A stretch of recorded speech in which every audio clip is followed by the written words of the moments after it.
नमस्ते नमस्कार मेरे प्यारे बच्चों, मैं विक्रम कुमार अपने YouTube चैनल वीडियो एंकर पे आप लोगों को हार्दिक अभिनंदन करता हूं। देखिए मैं आ गया हूं आप लोगों के लिए क्लास 12। ठीक है, क्लास 12। ठीक है, इसका नाम चैप्टर 4 क्या है? चैप्टर 4 जो है जनन स्वास्थ्य, जो है जनन स्वास्थ्य। अब पता है कि पिछला वीडियो हम देखे थे मानव जन्म, क्या देखे थे? मानव जन्म। अब पढ़ना है स्वास्थ्य, मानव स्वास्थ्य यानी जनन से स्वास्थ्य। कौन कौन सा बीमारी हो सकता है, कौन कौन सा बीमारी से बच सकते हैं जनन संबंधित, इसके बारे में इस चैप्टर में हमको पढ़ना है। इंतजार किसका है? चलो अब शुरू करते हैं। देखिए पहला क्वेश्चन क्या है? पहला क्वेश्चन देखिएगा, सबसे आसान क्वेश्चन है। देखिए पहला क्वेश्चन क्या है? जनसंख्या विस्फोट क्या है, इसके कारण का वर्णन करें। इसके कारण का वर्णन करें। आजकल क्या है? जनसंख्या बढ़ रहा है। क्या है? जनसंख्या बढ़ रहा है। अचानक से जनसंख्या में वृद्धि क्या कहलाता है? जनसंख्या विस्फोट कहलाता है। आप लोग देख रहे होंगे, समाज में देख रहे होंगे, हर एक वर्ग में क्या जनसंख्या में वृद्धि हो रहा है। कस्बा, गांव, देश सारे में वृद्धि हो रहा है कि नहीं हो रहा है? अब मान लीजिए आपका घर में, ठीक है, एक मकान है, एक मकान है, एक मकान है। अब उसमें देखिए आपके मम्मी पापा रह रहे हैं। अब मम्मी पापा संतान क्या है? दो संतान है, दो लड़का है, दो लड़का है। अब भविष्य में शादी करेगा, दिक्कत होगा कि नहीं होगा? रहने का होगा नहीं। इसी बारे में हमको पढ़ना। देखिए क्या है क्वेश्चन, क्या लिखा है? जनसंख्या विस्फोट क्या है, इसके कारण का वर्णन करें। देखिए क्या है? किसी स्थान पर जनसंख्या में अचानक से होने वाली वृद्धि को जनसंख्या विस्फोट या जनसंख्या विस्फोट कहते हैं। जनसंख्या विस्फोट प्राय मृत्यु दर की कमी एवं जन्म दर में तीव्र वृद्धि के कारण होता है। यदि मान लीजिए जनसंख्या में वृद्धि हो रहा है और मृत्यु में कमी हो रहा है तो नुकसान ही न होगा, होगा कि न होगा? यही बोला गया है। मृत्यु दर में क्या है? कमी, और जनसंख्या में तीव्र वृद्धि हो रहा है। देखिए जनसंख्या विस्फोट के निम्नलिखित कारण हो सकते हैं, निम्नलिखित कारण हो सकते हैं। पहला कारण क्या है? निरक्षरता। क्या है? निरक्षरता। देखिए क्या है? जनसंख्या वृद्धि का यह एक मुख्य कारण है, क्योंकि हमारे देश की अधिकतर जनता निरक्षर है। इसी कारण से अज्ञातवास वो संतान की उत्पत्ति करे, यानी शिक्षित नहीं है। क्या है? शिक्षित नहीं है। शिक्षित नहीं होने का क्या हो? जनसंख्या में वृद्धि कर रहे हैं। होता है नहीं, हम दो हमारे गिन लो, ठीक है, हम दो हमारे गिन लो। ये समझ रहे हैं? नहीं समझ रहे हैं? हाँ देखिए अगला क्या, ऐसा क्या है? देखिए पहला तो ये हो गया। दूसरा क्या है? सामाजिक रीति रिवाज। क्या है? सामाजिक रीति रिवाज। समाज में ये बोला जाता है कि क्या है, हमारे आगे वाला वंश का पीढ़ी क्या लड़का ही करता है। क्या करता है? लड़का ही करता है। तो क्या छोरी कोई छोरे से कम है क्या? नहीं है ना? नहीं है ना? नहीं है। देखिए क्या है, क्या है? देखिए सामाजिक रीति रिवाज। हमारे देश में किसी भी परिवार में पुत्र का जन्म आवश्यक माना जाता है। ठीक है, किस कुल में रह रहे हैं, किस जात में रह रहे हैं, सब में क्या है भाई? यही कहा गया है कि लड़का हुआ तो खुशी, लड़की हुई तो मिठाई भी नहीं बांटो। ठीक है, लेकिन ऐसा नहीं होना चाहिए। ठीक है, देखिए क्या से हमारे देश में किसी भी परिवार में पुत्र का जन्म आवश्यक माना जाता है। यह कहा जाता है कि वंश का नाम पुत्र से ही चलता है। इसी कारण पुत्र की चाह में जनसंख्या वृद्धि हो रहा है। यदि मान लीजिए किसी परिवार में कोई शादी करके आया व्यक्ति और उसके क्या है, हर साल क्या है, लड़की ही हो रहा है, लड़की हो रहा है। अब पुत्र की चाहत में जनसंख्या में वृद्धि कर क्या सिर्फ लड़की लड़की लड़की हो रहा है। ठीक है, ये क्या, ये भी जनसंख्या वृद्धि का एक कारण ही है। ठीक है, अगला देखिए,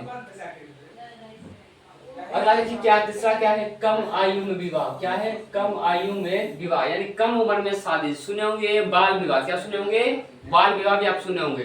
क्या लिखा है? कम आयु में विवाह। देखिए ग्रामीण तथा अशिक्षित परिवार में आज भी बाल विवाह की प्रथा का प्रचलन है, जिसके कारण कम आयु में दंपति संतान की उत्पत्ति करने लगते हैं। यानी क्या है? कम आयु में ही क्या है, बाल विवाह करवा देते हैं। बाल विवाह करने से क्या होता है? वो क्या जनसंख्या में वृद्धि कर देंगे, वो शिक्षित नहीं रहते हैं। शिक्षित नहीं रहने का क्या जनसंख्या में वृद्धि अधिक हो रहा है। ठीक है, अगला देखिए गरीबी। क्या है?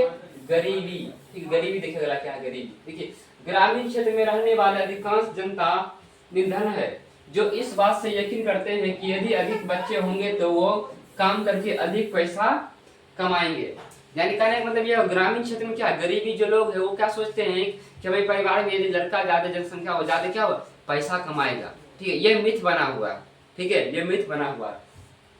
अगला देखिए क्या है, मृत्यु दर में निरंतर कमी। देखिए आधुनिक चिकित्सा प्रणाली, स्वास्थ्य कार्यक्रम एवं बेहतर जीवन स्थिति के फलस्वरूप रोगों, अकाल, महामारी, कुपोषण आदि से होने वाली मौतों की शिशु मृत्यु दर में कमी आई है, लेकिन जन्म अत्यधिक हो रहा है। यदि मान लीजिए कि किसी कारण से क्या जनसंख्या कोई बीमारी भी नहीं हो रहा है, ठीक है, बीमारी कारण भी नहीं हो रहा है, अकाल कारण क्या जनसंख्या में कमी नहीं हो रहा, लेकिन क्या है मृत्यु दर में कमी नहीं हो रहा है, लेकिन जनसंख्या में वृद्धि हो रहा है, अचानक से वृद्धि हो रहा है। यही सब हमको पढ़ना है। ठीक है, आप लोग इस सब का स्क्रीनशॉट ले लीजिए। देखिए मैं साथ जाता हूँ, आप लोग स्क्रीनशॉट ले लीजिए। ठीक है, इसका भी स्क्रीनशॉट ले लीजिए। ठीक है,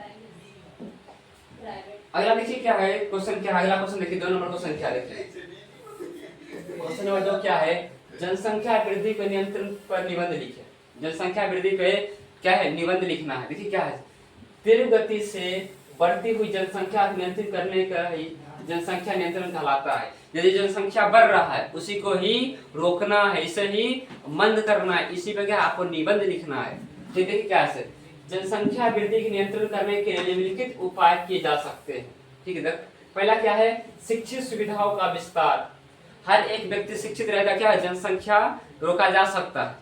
ठीक है, मानिए क्या है अलग अलग प्रकार के मार्केट में क्या है गंध तो गोलियां मिल रही है। ठीक है, सर्जरी स्टाइल है, बहुत एक से एक स्टाइल है जो अपना सकते हैं आप लोग। देखिए क्या है, पहला क्या है, शिक्षित व्यक्ति प्राय आय व्यय श्रम की अच्छी तरह परिचित होता है, इसलिए सीमित परिवार के महत्व को समझता है। यही कारण कि शिक्षित परिवार सामान्यतः सीमित होते हैं। ठीक है, यही करना चाहिए। जो शिक्षित परिवार के हम दो हमारे दो होना चाहिए। और क्या कभी कभी क्या अशिक्षित परिवार हो सकता है, क्या हम दो हमारे गिन लो। ठीक है, अब मान लीजिए आपको पता है कि हमारे पीढ़ी दर पीढ़ी कैसा विकास करना है। ठीक है, तो हमें क्या अगला ही प्लानिंग करना होगा, पहले की प्लानिंग करना होगा, फ्यूचर प्लान। अगला देखिए क्या है, नंबर 2 क्या है, बच्चों की संख्या का निर्धारण। ठीक है, बच्चों की संख्या का निर्धारण। देखिए जनसंख्या वृद्धि को रोकने के प्रति परिवार बच्चों की संख्या निर्धारित की जानी चाहिए। यदि पहले से सोचना चाहिए कितना बच्चे की जरूरत है, इसके लिए सरकारी स्तर कानून संशोधन किए जाना चाहिए, तभी जनसंख्या वृद्धि पर नियंत्रण होगा। ठीक है, और तीसरा क्या है, विवाह योग्य आयु में वृद्धि। क्या है, विवाह योग्य आयु में वृद्धि। यानी लड़की का उम्र कितना 21 साल होना चाहिए, लड़का का। ठीक है, समझ रहे हैं ना, उम्र होना चाहिए। लेकिन आजकल क्या है वो उम्र का गया, ठीक है, पता ही नहीं चलता है। 9th class 8th class 10th class 12वीं क्लास के बच्चे। ठीक है, समझ रहे हो आप लोग, समझ सकते हो। ठीक है, देखिए क्या विवाह के जन्म से सीधा संबंध होता है, अतः विवाह की उम्र वृद्धि करने से प्रजनन दर में कमी आएगी। ठीक है, यदि क्या है उम्र बढ़ा के शादी किया जाएगा। ठीक है, उम्र मान लीजिए सरकार ये कर दे कि लड़के का 24 कर दे, अच्छा रहेगा कि नहीं रहेगा। ठीक है, उम्र बढ़ेगा, जनसंख्या भी क्या हुआ रुका रहेगा। ठीक है, जिसके कारण जनसंख्या वृद्धि नियंत्रण हो सकता है। ठीक है, इसका भी आप लोग स्क्रीनशॉट ले लीजिए। ठीक, उम्मीद है आप लोग ले लिए होंगे। ठीक, अगला देखिए क्या है, 4 नंबर क्या पॉइंट है, परिवार नियोजन कार्यक्रम। परिवार नियोजन कार्यक्रम 1951 में कब आया था, 1951 में आया था परिवार नियोजन कार्यक्रम। ठीक, देखिए परिवार नियोजन कार्यक्रम जनसंख्या वृद्धि के नियंत्रण हेतु सरलता एवं सर्वोत्तम उपाय है। ठीक है, सरल एवं क्या सर्वोत्तम उपाय, सबसे अच्छा उपाय है। इसके अंतर्गत विभिन्न गर्भनिरोधक गोलियां प्राय प्रेरित किया जाता है, जिससे जनसंख्या वृद्धि को नियंत्रित किया जा सकता है। यदि क्या है दवाइयों के महत्व के बारे में बताया, जिससे क्या है गर्भनिरोधक हम रोक सकते हैं, गर्भधारण को रोक सकते हैं। अगला देखिएगा, कृषि एवं उद्योग में उत्पादन में वृद्धि। यदि ग्रामीण क्षेत्रों में आधुनिक कृषि यंत्रों एवं तकनीक का अधिक उपलब्ध कराया जाए तो कम जनशक्ति द्वारा ही कृषि की जा सकती है, सीमित परिवार के प्रति लोगों को रुचि उत्पन्न होगी। यदि मान लीजिए बेरोजगारी रहेगा, आदमी तो घर में बैठा ही रहेगा। ठीक है, इसलिए क्या है सरकार का कृषि उद्योग को भी बढ़ावा देना चाहिए। ठीक, इसका भी आप लोग स्क्रीनशॉट ले लीजिए। ठीक, अगला देखिए क्या है, बध्याकरण। क्या है बध्याकरण, ये क्वेश्चन बहुत ही इंपॉर्टेंट है, बहुत ही इंपॉर्टेंट है, आप इसे अच्छा से नोट कर लीजिए अपने कॉपी में।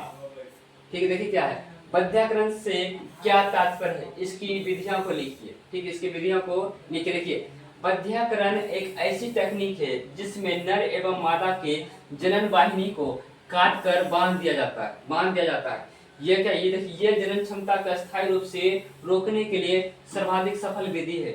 ये विधि निम्नलिखित प्रकार के होते हैं। देखिए क्या इसमें क्या बध्याकरण क्या होता है, पुरुष हो या मादा हो, क्या है, पुरुष हो या मादा से, पुरुष का क्या है, जो शुक्राणु नलिका है उसे काटकर बांध दिया जाता है, और मादा क्या है, फ्लोपियन नलिका, ठीक है, फ्लोपियन नलिका को बांध दिया जाता है जिससे अंडाणु का विकास रुक जाए, ठीक है, वो शुक्राणु से मिलने से रुक जाए। देखिए पहला क्या है, महिला नसबंदी, क्या है, महिला नसबंदी, जिसे कहते हैं क्या, ट्यूबिस्टोटोमी कहा जाता है। देखिए इस विधि में स्त्रियों के अंडवाहिनी को काटकर बांध दिया जाता है। अंडवाहिनी मतलब क्या होता है, फ्लोपियन नलिका, क्या होता है, फ्लोपियन नलिका ऐसा लगता है, फलोपियन, ठीक है, फ्लोपियन नलिका, नलिका को, ठीक है, ताकि अंडाशय से बनने वाले अंडाणु अंडवाहिनी नलिका में आगे ना बढ़ सके तथा निषेचन की प्रक्रिया पूरा ना हो सके। इस विधि से जनन को भी कोई प्रभाव नहीं पड़ता है। देखिए यहाँ चित्र बना के देखिए,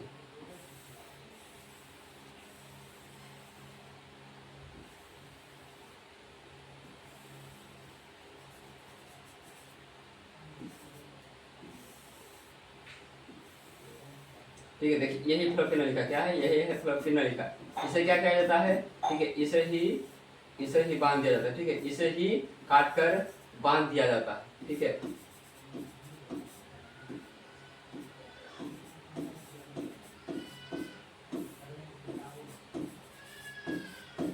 इसे क्या किया जाता है, इसे बांध दिया जाता है, इसे काट के बांध दिया जाता है, यहाँ से बांध दिया जाता है, देखिए इधर भी बांध दिया जाता है, ठीक है। आप लोग इसका भी स्क्रीनशॉट ले लीजिए।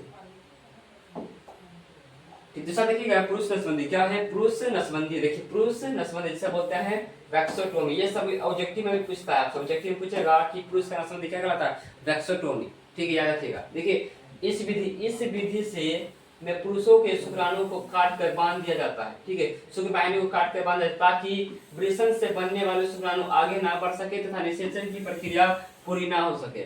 इस जनन पर कोई प्रभाव नहीं पड़ता है। आज सबको पता है बुआ मेरे प्यारे बच्चों, सबको पता है जब तक शुक्राणु अंडाणु से नहीं मिलेगा, जब तक निषेचन की क्रिया नहीं होगा। इसलिए क्या है, देखिए क्या दिया है, इस विधि में पुरुषों के शुक्र वाहिनी, क्या है, शुक्र वाहिनी है, पुरुष के शुक्र वाहिनी को काट कर बांध दिया जाता है, जिससे शुक्राणु निकलता है, वो क्या होगा, अंडाणु से मिलवे नहीं करेगा, तो कैसे होगा शुक्राणु, ठीक है, मिलवे नहीं करेगा, ठीक है, ताकि वृषण में बनने वाले शुक्राणु आगे ना बढ़ सके तथा निषेचन की प्रक्रिया को पूरा हो सके।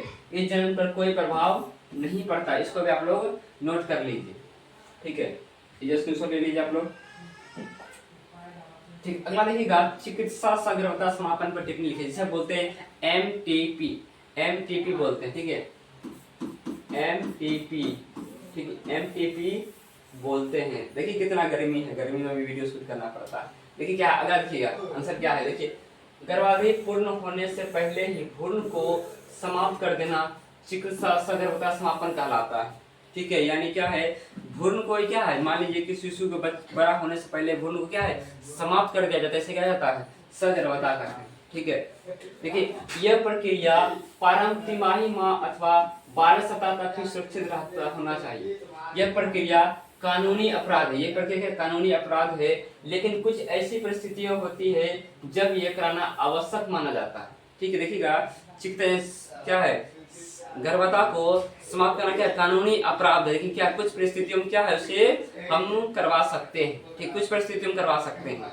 देखिए जैसे बलात्कार एवं असुरक्षित यौन संबंध से उत्पन्न अनचाहा गर्भ, शिशु से जन्मजात रोग, गर्भ निरोधक गोलियों से विफल होने पर आदि, ठीक है। अब मान लीजिए कोई लड़की है, ठीक है, बलात्कार हो जाता है, तो क्या उसमें क्या है, गर्भ समापन कराया जाता है, ठीक है, कुछ रोग अचानक से कोई रोग हो गया, फिर उसमें क्या है करवा सकते हैं, ठीक है। देखिए इस प्रक्रिया द्वारा लिंग परीक्षण भी किया जा सकता है, यही कारण से इसे कन्या भ्रूण हत्या को बढ़ावा मिलता है, ठीक है। पहले जमाने में क्या होता था, ठीक है, पहले पता लग जाता था कि लड़की है कि लड़का, ठीक है, यदि लड़की आती तो उसे हत्या करा देता, माँ के गर्भ में हत्या करा, जिसे कहते थे भ्रूण हत्या, क्या बोलते हैं, भ्रूण हत्या बोलते थे। लेकिन क्या ये गैर कानूनी है, क्या है, गैर कानूनी है, ठीक है। आप लोग इसका स्क्रीनशॉट ले लीजिए।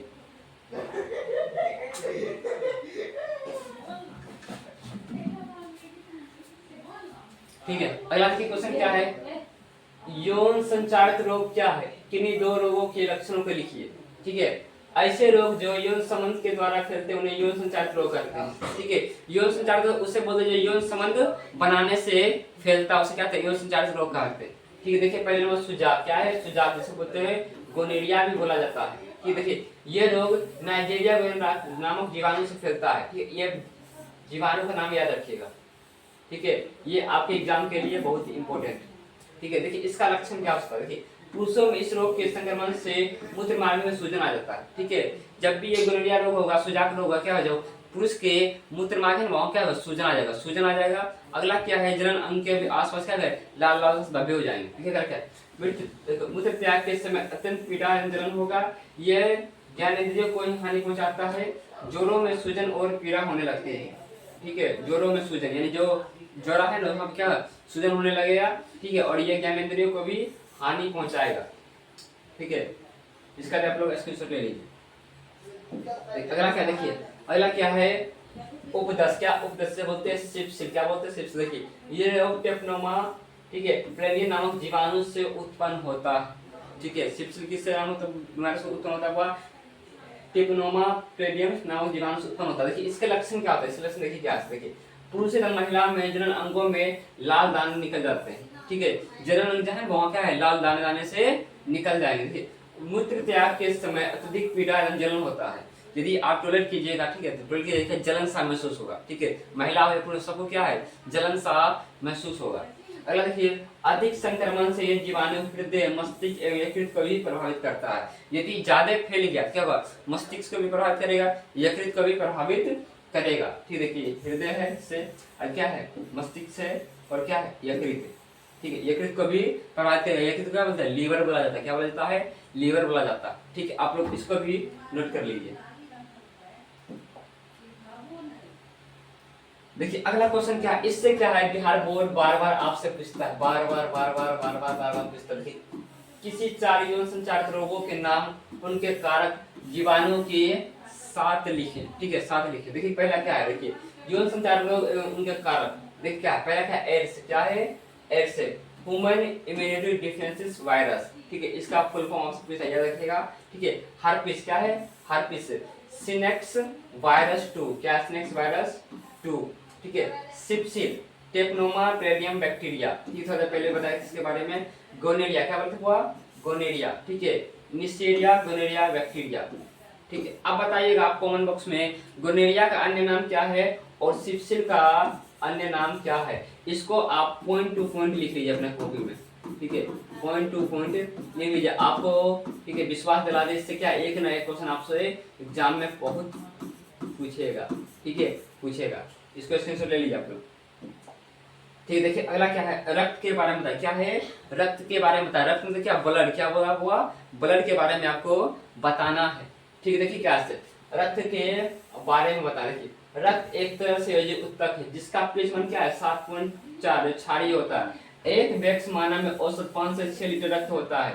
रक्त के कार्य क्या है, रक्त के कार्य देखिए क्या है, ये शरीर का तापमान बनाए रखता है। ठीक है, रक्त में फाइब्रिनोजन पाया जाता है जो शरीर को किसी भी बाहरी भाग के कट जाने पर रक्त को थक्का बनाने में मदद करता है, जिसके कारण रक्त का बहना रुक जाता है। पूछेगा रक्त का बहना किसके कारण रुकता हुआ, फाइब्रिनोजन। क्या हुआ, फाइब्रिनोजन के कारण रुकता है। देखिए रक्त में पाए जाने वाले आरबीसी रक्त में ऑक्सीजन तथा CO2 का स्थानांतरण करता है।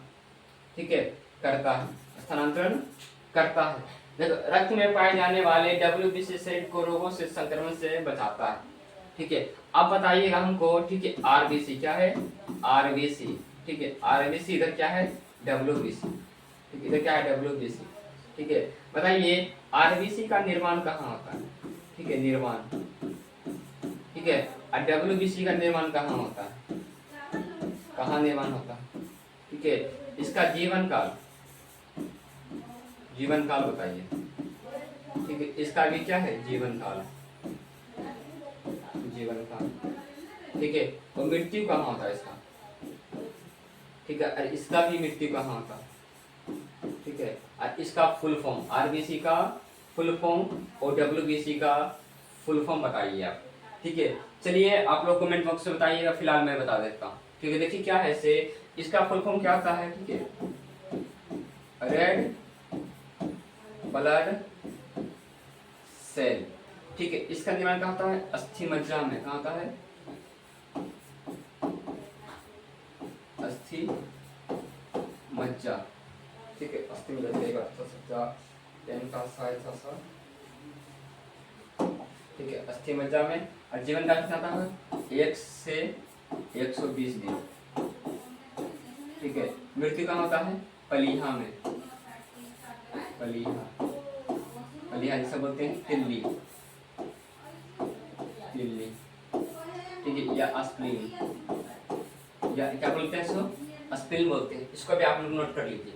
ठीक है, आप देखिए क्या है अगला, क्या है? WBC। क्या है? WBC। ठीक है, WBC। ठीक है, अगला क्या है? WBC। इसका क्या है? देखिए, वाइट ब्लड सेल। इसका निर्माण क्या होता है? अस्थि मज्जा में। इसका निर्माण क्या होता है? अस्थि मज्जा में होता है। मज्जा जिसे इंग्लिश में बोलते हैं बन मेरो। ठीक है, जीवन काल 1 से 2 दिन, कभी कभी 3 दिन देता है। मृत्यु कहाँ होता है? पलीहा में, पलीहा। ठीक है, आप लोग इसका भी स्क्रीनशॉट दे लीजिए, अच्छा से नोट कर लीजिए कॉपी में। तो इससे आपसे 1 या 2 क्वेश्चन एग्जाम में आपको देखने के लिए मिलेगा। ठीक है, ये इसका स्क्रीनशॉट। देखिए अगला क्या है? गिफ्ट। क्या है? Gift question. ठीक है, गिफ्ट जिसे बोलते हैं ठेठी भाषा में गिफ्ट। ठीक है, ये भी बिहार बोर्ड का फेवरेट क्वेश्चन। ठीक है, जो बता रहे हैं उसको आप नोट कर लीजिए कॉपी में। ठीक है, आप लोग फिर एग्जाम दिखाइएगा तब हमको बताइएगा कि भैया आया था। ठीक है, देखिए क्या है ये, क्या कुछ कुछ स्त्रियां अंडाणु उत्पन्न नहीं कर सकते हैं, लेकिन निषेचन और ठीक है भ्रूण परिवर्तन के लिए उपयुक्त वातावरण प्रदान कर सकते हैं। ठीक है, इसमें अन्नदाता स्त्रियों से अंडाणु लेकर इसको फ्लोपिन नलिका में इस्तेमाल किया जाता है। यदि मान लीजिए कुछ लड़की है, ठीक, कोई महिला जो गर्भ धारण नहीं कर रही, इसमें क्या, उसका अंडाणु को किसी पुरुष, अन्य पुरुष से क्या है, निषेचित किया जाए, शुक्राणु से निषेचित किया जाएगा और वापस क्या है, मादा के ठीक है गर्भाशय में डाला जाएगा। ठीक है, ठीक, देखिए क्या है, देखिए इसका फुल क्या है? गैमेट इंट्राफ्लोपियन ट्रांसफर, इसे फुल फॉर्म है गिफ्ट का कर दिया जाता है। ये दाता पुरुष के शुक्राणु को निषेचित कर दिया जाता है। ठीक है, अब मान लीजिए अंडाणु कमजोर है, मान लीजिए किसी ऐसे मादा का अंडाणु क्या कमजोर है। ठीक है, किसी के महिला का, ठीक है, महिला का अंडाणु लेके पुरुष के शुक्राणु से निषेचित करा के मादा के फ्लोपियन नलिका में वापस डाल दिया जाता है। यही होता है गिफ्ट। ठीक है, गिफ्ट मतलब उपहार समझिए, किसी का उपहार आपको दिया जा रहा है। ठीक है, इसको आप लोग नोट कर लीजिएगा। ठीक है, इसका फुल फॉर्म देखिएगा, गैमेटिक इंट्राफ्लोपियन ट्रांसफर। ठीक है, ठीक है, अब ये चैप्टर हो गया है खत्म। आप लोग से अनुरोध है कि आप लोग लाइक शेयर एंड सब्सक्राइब करा दे। ठीक है, सी यू नेक्स्ट।